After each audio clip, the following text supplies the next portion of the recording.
Hello everyone, in this video I'm going to walk you through how to download and automatically install threads from Instagram. The first thing is to open up your Instagram account, which is what I did. So from the home menu, tap on the profile icon, then tap on this A sound on the top here, this one that looks like an A in a circle. Tap on it, that's for the threads, and take it to Google Play, then tap on install.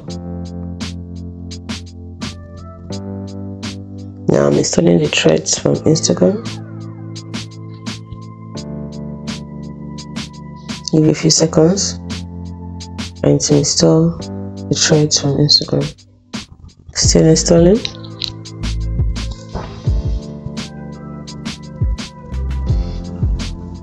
Let's see what it's about.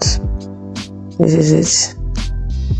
You log in with Instagram, you'll be able to find your followers, you'll be able to connect over conversations, you'll be able to share your point of view and everything on an open social network. You'll be able to set your tune.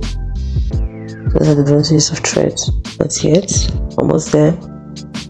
And now it's installing. That is how to download Google Threads from Instagram.